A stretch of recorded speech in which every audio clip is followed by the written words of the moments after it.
Biblias, abran sus Biblias en el Evangelio de San Marcos, en el capítulo número 13. San Marcos 13, empezando en el versículo número 1. En ese pasaje vamos a encontrar lo que se conoce como el discurso del Monte de los Olivos.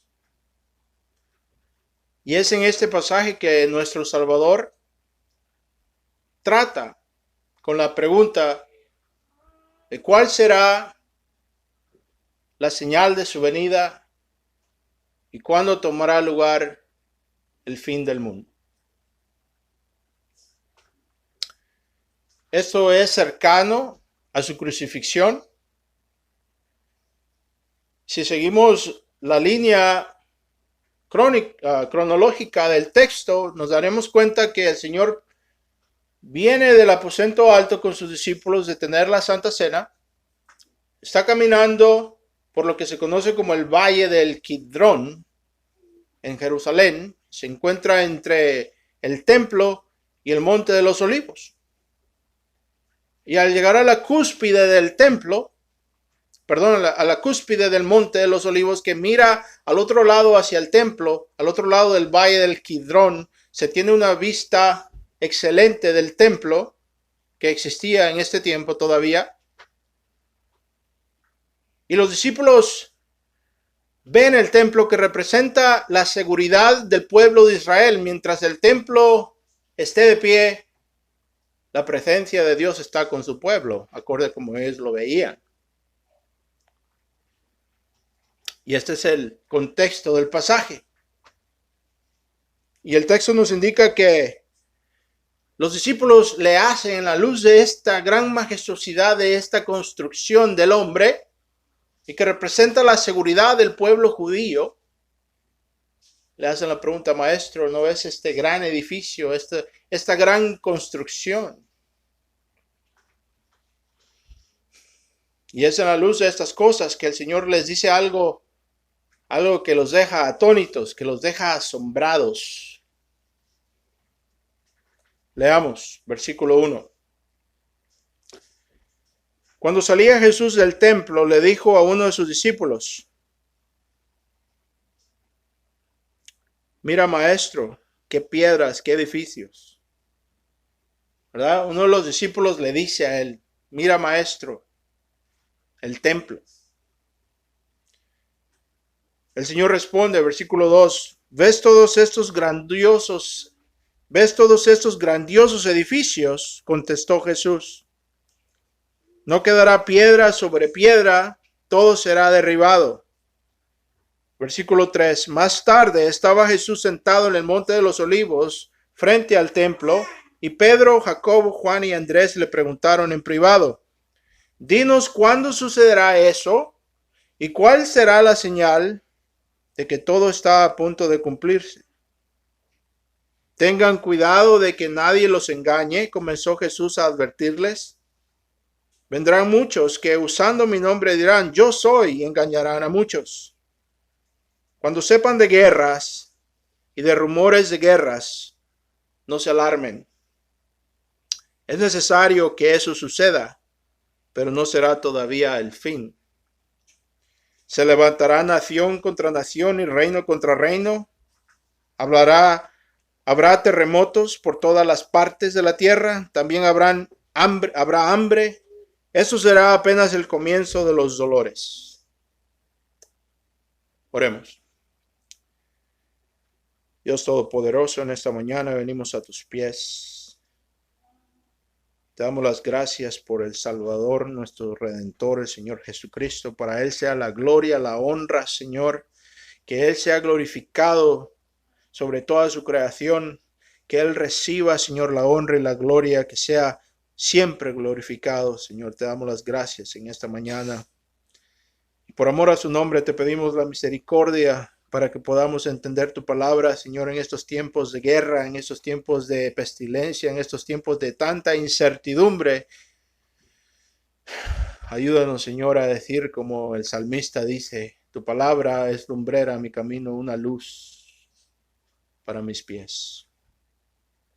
Danos la gracia, Señor. Recordamos a la iglesia perseguida por el mundo, aquellos que sufren por el nombre de Cristo en esta mañana, Señor. Te pedimos tu asistencia, tu ayuda, tu providencia, Señor, para ellos. En el nombre de Cristo Jesús, te pido, Señor, que todo el que escuche este mensaje sea edificado, que sea fortalecido y que se le sea dada una visión bíblica de todas estas cosas que están tomando lugar ahora en día, Señor. Porque vivimos en tiempos de rumores de guerra y pestilencia. Para Él sea la gloria y la honra en esta mañana. Amén. No cabe duda que guerras y pestilencias siempre van de la mano en el calendario divino. No cabe duda que en la providencia de Dios, estas son cosas que siempre toman lugar. Especialmente en este momento en el cual nos encontramos ahora en día con la inminente amenaza de una guerra nuclear instigada por Vladimir Putin, el dictador en Rusia.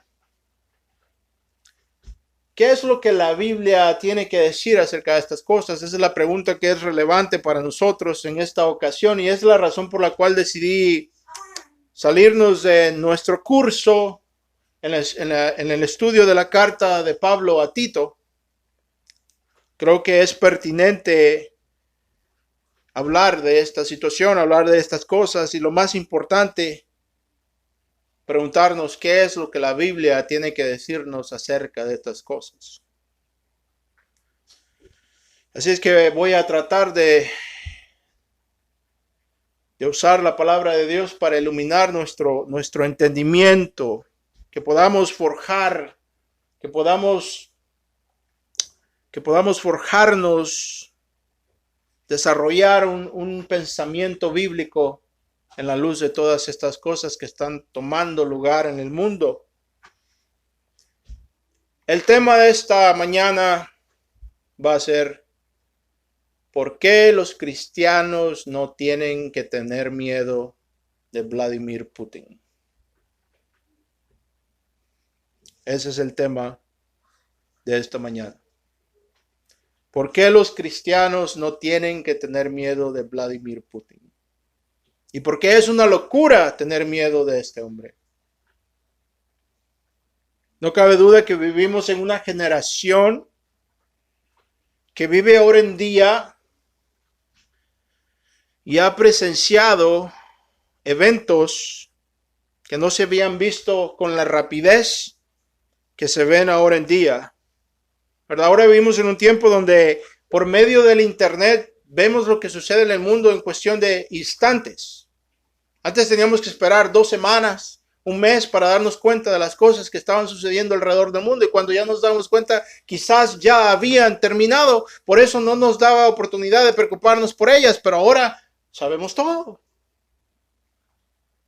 Entonces estamos tratando con un nivel de información para el cual, escúcheme, para el cual el hombre no está capacitado. Y es por eso que nos encontramos abrumados. Y es por eso que nos encontramos también deprimidos. Porque no tenemos un sentido, una cosmovisión, es decir, una opinión de la vida que es basada en la Biblia, sino que pensamos de manera secular y no conectamos lo que la Biblia tiene que decirnos al respecto. Y es por eso que tenemos anemia espiritual. Así es que escuchamos de pestilencias, terremotos, y ahora escuchamos también de la posibilidad de una tercera guerra mundial.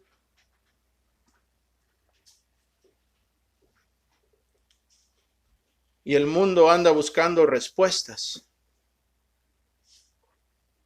Todo el mundo anda buscando respuestas porque en el subconsciente, en el adentro de nosotros, en lo más profundo de nuestro ser, nuestra conciencia nos dice que hay un día de juicio. Y es por eso que andamos buscando consuelo y refugio en cualquier cosa o en cualquier hombre que pueda ofrecernos. El hombre anda buscando refugio, consuelo en cualquier cosa que pueda ofrecerles una esperanza de escapar. Porque en nuestro ser, Dios nos ha creado con un sentido divino. Es lo que el reformador Juan Calvino llamaba el sensus divinitatus, es aquel saber inconsciente de que hay un Dios. Entonces la humanidad anda buscando una esperanza, anda buscando un consuelo, anda buscando un escape, anda buscando una esperanza, un consuelo, un escape. Escuchen bien, sin tener que arrepentirnos, sin tener que arrepentirnos de nuestros pecados. Andamos buscando por una esperanza, por un consuelo que no signifique el tener que venir a Cristo. Andamos buscando por un Salvador que no sea Cristo. Porque el Dios vivo no nos gusta. Queremos la esperanza, queremos el consuelo, queremos la seguridad, queremos certidumbre en estos tiempos de incertidumbre, pero no queremos al Dios que es santo. Y es por eso que andamos buscando por consuelo y esperanza en otro lugar. El mundo tiene miedo de Vladimir Putin. ¿Por qué? Esa es la pregunta delante de nosotros esta mañana. ¿Por qué el mundo tiene miedo de Vladimir Putin? Y estoy hablando también de los cristianos, incluidos en este miedo. ¿Por qué el mundo está de cabeza? ¿Por qué los cristianos tienen miedo de Vladimir Putin? Bueno, la respuesta es obvia. La respuesta es obvia. Es porque podemos ver la amenaza que él representa. Putin representa la posibilidad de lo que los expertos llaman un holocausto nuclear. Un holocausto nuclear. Una guerra nuclear que los expertos llaman el fin del mundo. Y en la luz de esto, el mundo tiembla. Tienen miedo de un holocausto nuclear. Tienen miedo que Putin mande las bombas atómicas. Están temblando de miedo. Es por esa razón que muchos andan buscando respuestas y andan buscando fechas para estar preparados o para saber lo que va a suceder. Y hay muchos que vienen a este pasaje en Marcos 13 o Mateo 24, cuál es el pasaje paralelo, y se ponen a buscar la Biblia para ver la secuencia de eventos que les van a avisar qué día va a venir Cristo. ¿Verdad? Vemos los videos en YouTube. Vemos las thumbnails, las pictures que le ponen, las fotos que le ponen a los videos de YouTube con imágenes apocalípticas. Y quizás voy a hacer una de esas también yo para este video porque pues queremos que la gente lo vea. Es por esa razón que la gente anda buscando respuestas. Pero lo que es interesante es la tendencia humana. ¿Cuál es la tendencia humana? La tendencia humana, nuestra naturaleza, el inclinamiento de nuestra predisposición, la proclividad humana, es la siguiente, es a querer saber cuándo. Es al querer saber cuándo, porque nos gusta, escúcheme, Es al querer saber cuándo, porque nos gusta esperar hasta el último día para estar preparados. Queremos saber cuándo es que la suegra nos va a venir a visitar para limpiar la casa, ¿verdad? Voy a ponerlo en términos simples que todos podemos entender, ¿verdad? ¿Cuándo va a venir tu mamá? Tal día, bueno, la limpio. Viene el viernes, bueno, la voy a limpiar el jueves en la noche. Mientras tanto, la casa sigue hecha un desastre, ¿verdad? Un ejemplo más tangible de la situación es que, por si vemos al conflicto que está ocurriendo en Europa, en Ucrania, los ucranianos vieron señales que Putin iba a invadir su país. Y vieron algunos que lo vieron, se prepararon, salieron del país, hicieron las preparaciones necesarias. No esperaron a ver los tanques rusos cruzando la frontera. Mas ahora hay aquellos que están ahora atrapados en el país, están afrontando las consecuencias de no haberse preparado y haber puesto atención a las señales que se les dieron. Es simplemente una ilustración de la locura de la naturaleza del ser humano. Pero hay una locura más grande. Hay una locura más incongruente que afrenta el ser humano. Escuchen bien. Vemos a la humanidad aterrorizada por la inminente amenaza que Vladimir Putin representa y sus bombas nucleares. Y vemos al mundo aterrorizado y cristianos incluso aterrorizados también por lo mismo. Porque entendemos perfectamente la implicación. Porque vemos la amenaza, vemos el peligro, entendemos, sin que nadie los explique, sin ser analistas geopolíticos expertos, entendemos en los términos más simples que la amenaza que Putin pone es la siguiente: destrucción total de la tierra. Podemos entender eso. Pero la locura es la siguiente. Le tememos a un hombre, pero no le tememos a aquel que le da aliento al hombre. No le tememos a aquel que tiene el poder de destruir al hombre. No le tememos a aquel que tiene la vida de Putin en sus manos. No le tememos a aquel cual poder es más poderoso y más grande que todas las bombas atómicas del mundo puestas juntas. No le tememos a aquel que es un fuego consumidor. No le tememos a aquel que no solamente tiene el poder de destruir el cuerpo, no solamente tiene el poder de destruir esta tierra, pero tiene el poder de destruir el alma en el infierno. No le tememos a aquel quien es inescapable, aquel que no podemos escapar. No le tememos a aquel con quien tenemos una cita que es inevitable. No le tememos a aquel que es santo, pero le tememos a Putin.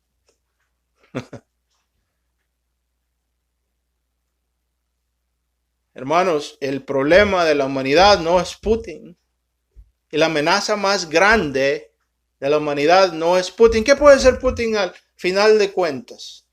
Mandar las bombas nucleares y todo eso y destruir la civilización como conocemos y quizás llevarnos en esa ola. ¿Y después qué? ¿Y después qué? Está apuntado para el hombre morir una vez y después viene el juicio. Es a él, al juez santo, al que debemos de temer.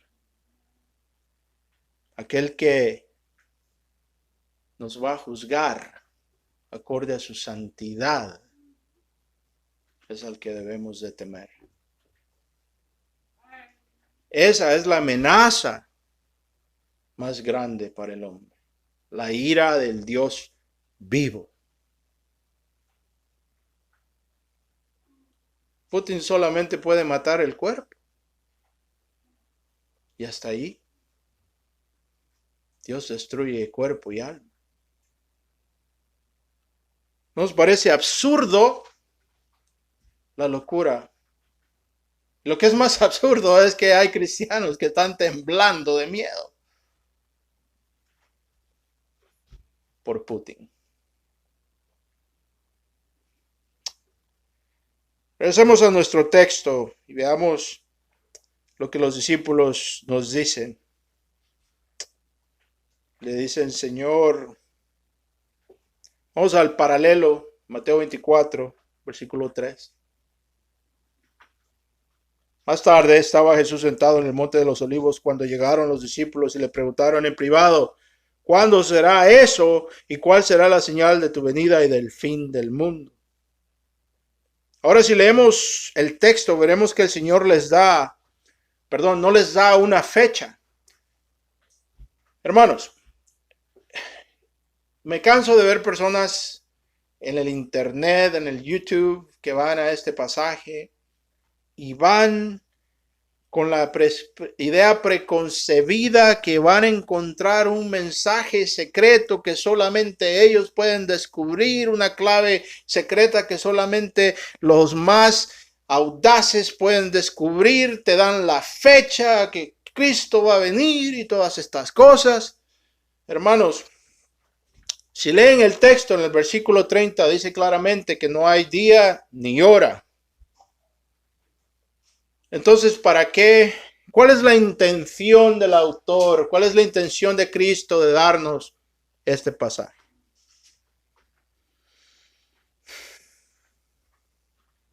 La intención es que Él quiere que sepamos las cosas que van a suceder y que continuarán sucediendo hasta su regreso. Este texto es diseñado no para dar fechas, sino que para dar paz y seguridad. Es diseñado para dar paz, seguridad y para enseñarlos cuál debe ser la actitud del creyente en la luz de todas estas cosas. La intención del autor no es poner fechas, sino que dar consuelo. Así es que muchos vienen a ese pasaje buscando fechas o señales que les permitan anticipar o adivinar el día y la hora, pero no es la intención del Salvador. No es la intención del Salvador que sepamos cuándo, pero sí Él quiere que vivamos listos como si Él fuera a venir esta misma noche. No es el cuándo, sino que el cómo, lo que está en el interés del Salvador.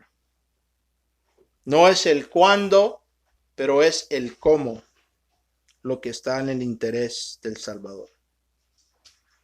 Es por eso que al final de su discurso, al final de este discurso en Mateo 24 y el paralelo que es Marcos 13, el Señor les dice, escuchen bien, Él les dice cómo debe de reaccionar la iglesia cuando vean todas estas cosas tomando lugar.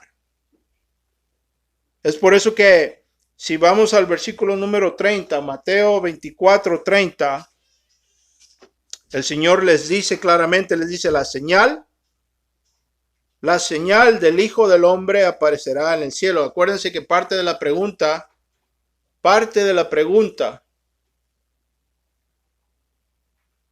de los discípulos es ¿cuándo y cuál será la señal?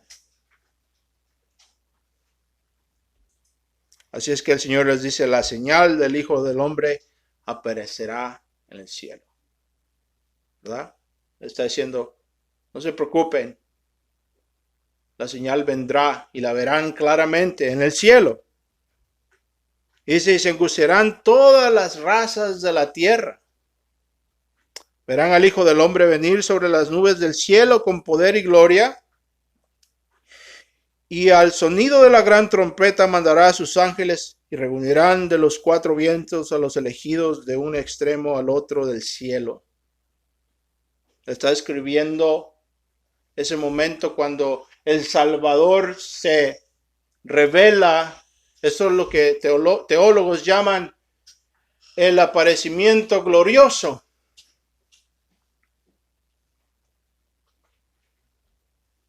Ahora tocante a la actitud que el cristiano debe de tener acerca de estas cosas. El Salvador dice lo siguiente en el versículo 32. Dice, aprendan pues esta lección de la higuera. Tan pronto como se pone en tiernas sus ramas y brotan sus hojas, ustedes saben que el verano está cerca. De igual manera, entonces vemos que la intención no es dar fechas, pero es, escuchen bien, es crear anticipación y preparación espiritual. Es crear la intención de este pasaje en Mateo 24, el capítulo 24. Es crear en el creyente, fue crear en los discípulos, en los apóstoles, un sentido de anticipación y un sentido de preparación espiritual. Esa es la intención del texto. Y es importante que todo estudiante de la Biblia tenga siempre en cuenta la intención del autor, porque habemos muchos que llegamos a la palabra de Dios con nuestras ideas preconcebidas y vamos a buscar esas ideas en el texto, vamos a imponer lo que nosotros creemos en el texto y vamos a usar el texto como un trampolín para decir lo que queremos decir. ¿Verdad? Lamentablemente esa es la costumbre de muchos pastores en Latinoamérica. ¿Verdad? Ellos predican historias, predican lo que ellos quieren y el texto simplemente es una plataforma para ellos. Pero el sirviente del texto se va a encargar de decir lo que el autor quiere decir. Él sirve al texto, no el texto le sirve a él. Así es que el Salvador dice, igualmente cuando vean todas estas cosas, sepan que el tiempo está cerca, está a las puertas. Esa es la actitud. Cada generación, desde que nuestro Salvador ascendió a la gloria con el Padre, cada generación ha visto una medida, ha experimentado hasta cierto punto todas estas cosas que el Señor describe en el pasaje de Mateo 24, cuando Él habla acerca de las pestilencias, cuando habla acerca de las guerras que van a suceder, de las señales en el cielo y todas estas cosas. Hay quienes van a ese pasaje y empiezan a buscar una secuencia de eventos tratando de descifrar cuándo es que el Salvador va a venir. Pero no es la intención. No es la intención. Y si ustedes leen literatura hebrea, si ustedes leen el libro de Daniel, si leen el Antiguo Testamento, ustedes se van a dar cuenta que el sistema de literatura y de pensamiento hebreo, cuál es el sistema que Dios usa para darnos su revelación, no es un sistema lineal cronológico, sino que funciona de manera como una espiral. Es circular, es repetitivo. Así es que el Salvador dice, les aseguro que no pasará esta generación hasta que todas estas cosas sucedan. El cielo y la tierra pasarán, pero mis palabras jamás pasarán. Así es que la pregunta es esta. ¿Será acaso esta generación que va a ver el fin? Esa es la pregunta. ¿Será acaso esta la generación que va a ver el fin? Esa es la pregunta delante de nosotros. Ahora, lo que tenemos que entender es lo siguiente, en la luz de esta pregunta. El Señor quiere que vivamos así, de esa manera. Él quiere que vivamos listos y alertas. Es por eso que no da una fecha. Es por eso que Él no da una fecha. Porque Él quiere que vivamos listos y alertas. Es por eso que Él no nos da una fecha. Los americanos tienen una palabra muy interesante. Es una palabra en inglés, se llama readiness. Readiness quiere decir estar preparados, listos para la acción. Ese es el sentido que el pasaje nos da. ¿Qué es lo que queremos decir? Es lo siguiente. Lo que el Señor quiere que sus discípulos entiendan no es una fecha, no es una hora, sino la actitud que el cristiano debe de poseer mientras espera por la segunda venida del Salvador. Es por eso que en el versículo 36 Él les dice: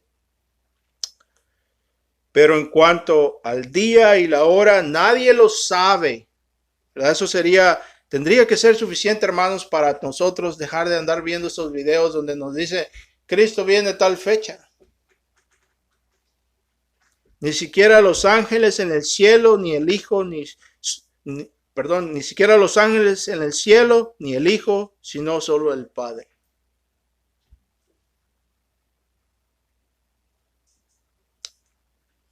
Ahora el Señor explica cómo será en los últimos días. Escuchen bien. Y lo que quiere hacer el autor aquí es explicar la actitud que tendrá el mundo al momento de su venida. Pongan atención. No pierdan lo que el Espíritu les da en esta mañana, porque esa es la tarea del enemigo. Cuando la palabra es sembrada, el enemigo viene y manda a sus pajarracos a robársela, a distraerlos. Cuidado. Versículo 37. La venida del hombre será como en los tiempos de Noé. ¿Cómo eran los tiempos de Noé? La palabra nos indica que Noé predicó por más de 100 años. Mientras construía el arca, Noé predicaba el arrepentimiento. Noé predicaba del juicio que habría de venir. Y uno escucha 100 años y dice, 100 años no es nada. Hermanos, 20 años se nos hace una eternidad. 50 años es más de lo que he vivido en esta tierra. Y para mí se me figura que he vivido mucho tiempo ya en esta tierra. Ninguno de nosotros va a ver 100 años de existencia.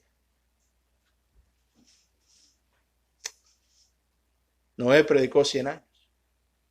Así es que generaciones nacían, madres se casaban, tenían hijos, las hijas tenían hijas y hijos, los nietos tenían hijas y hijos, y crecían las generaciones y decían, vamos a ver al loco de Noé que está predicando allá construyendo ese barco.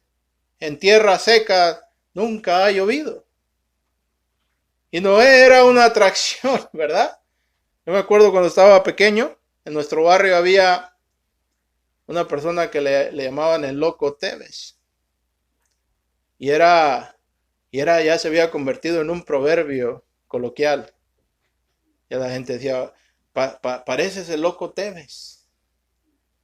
Se había convertido en un proverbio, una palabra proverbial, en algo de la cultura. Tanto tiempo acostumbrados a ver a aquel hombre predicar justicia y arrepentimiento. Dice, vamos a ver al loco de Noé. La gente hacía hasta picnics para ir a ver a Noé predicar. Porque cada día se despertaban y Noé seguía predicando y trabajando en el arca. Noé predicaba, trabajando en el arca. La gente decía, pareces Noé. Loco. Así es que la gente ya estaba acostumbrada a que Noé siempre estaba allí. Y mientras Noé estuviera predicando, tenemos otro día más para arrepentirnos. Así que mañana tal vez. Así será la venida del Hijo del Hombre. Dice, estarán dos hombres. Uno en el campo y uno será llevado y otro será dejado. Dice Salvador, porque en los días antes del diluvio comían, bebían, se casaban, se daban en casamiento, estaban en el día, hasta que en el día que Noé entró en el arca. Y no supieron nada de lo que sucedería hasta que llegó el diluvio y se los llevó a todos. ¿Qué sucedió? No le pusieron caso a las señales. Así será en la venida del Hijo del Hombre. Estarán dos hombres en el campo, uno será llevado y otro será dejado. Dos mujeres estarán moliendo, una será llevada y otra será dejada. Vamos a ponerlo en términos más contemporáneos. Uno estará debajo del carro trabajando, mecaniqueando debajo del carro. Otro estará haciendo la carpintería. Otra mujer estará lavando, haciendo las tortillas. Otra estará en el Facebook. Otra estará en el internet viendo pornografía.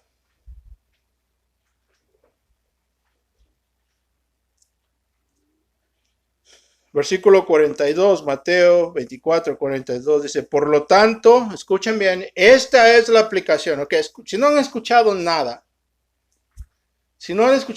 de lo que he dicho, y si leen Mateo 24 y no entienden nada de lo que ahí dice, entiendan este versículo.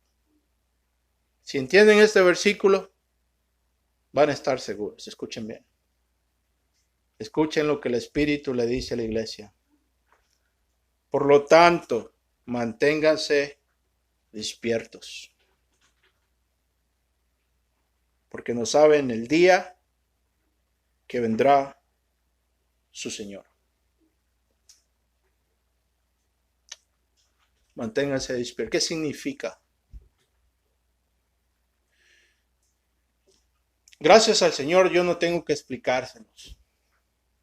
Porque la palabra de Dios se explica a sí misma y esta es una de las grandes bendiciones de conocer la palabra de Dios. No solamente el versículo que me va a dar las fuerzas para este día, sino conocer el consejo pleno de la palabra de Dios, conocer el texto, conocer la palabra de Dios. Esta es una de las grandes bendiciones porque no necesito explicárselos yo. Pablo comenta, escuchen bien lo que Pablo dice. Pablo dice, en la luz de la segunda venida de Cristo, Pablo dice, no tengan deudas pendientes con nadie, a no ser que sea la de amarse los unos con los otros. Dice Pablo, de hecho, quien ama al prójimo ha cumplido con la ley, porque los mandamientos dicen, no cometas adulterio, no mates, no robes, no codicies, y todo lo demás mandamientos se resumen en este precepto, ama a tu prójimo como a ti mismo. Ahora Pablo dice, porque el amor no perjudica al prójimo, así que el amor es el cumplimiento de la ley. Hagan todo esto estando conscientes del tiempo en el que vivimos. Ya es hora de que despierten del sueño, pues nuestra salvación está ahora más cerca de cuando inicialmente creímos. La noche está muy avanzada y ya se acerca el día. Por eso dejemos a un lado las obras de la oscuridad y pongámonos la armadura de la luz. Vivamos decentemente como a la luz del día, no en orgías y borracheras, ni en inmoralidad sexual, libertinaje, ni en decisiones ni en disensiones, peleas y envidias, más bien revístanse ustedes del Señor Jesucristo y no se preocupen por satisfacer los deseos de la naturaleza pecaminosa. Pablo, en su carta a los Romanos, capítulo 13, empezando en el versículo 8.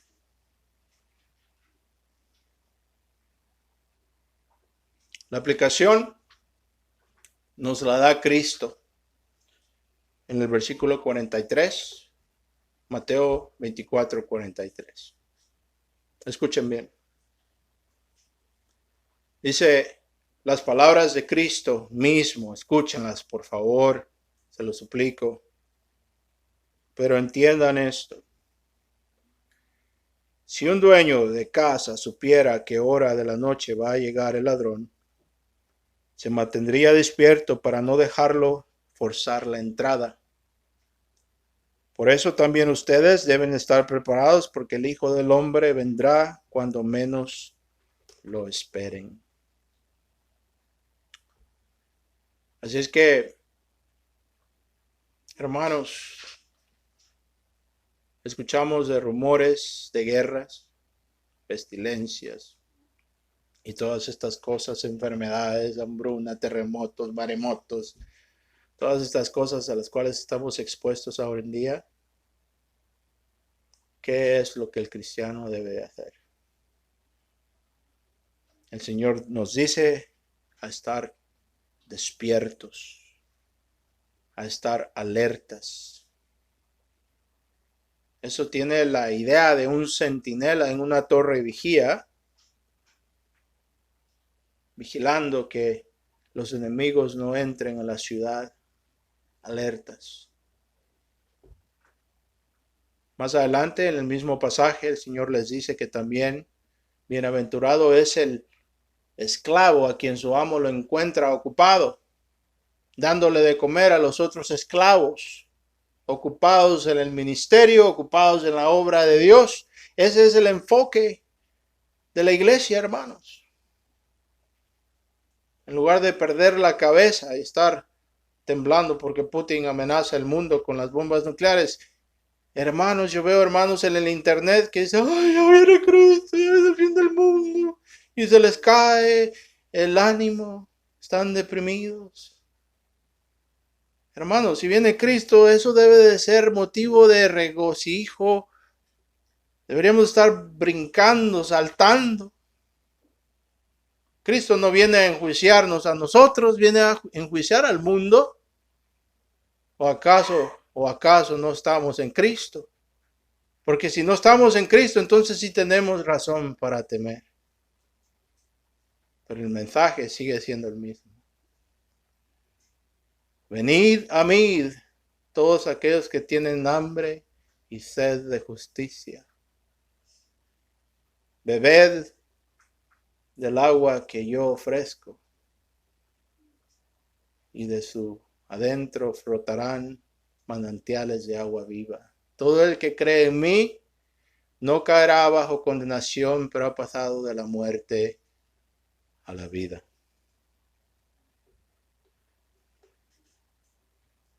Así es que, en la luz de una guerra nuclear, la inminente amenaza de una tercera guerra mundial,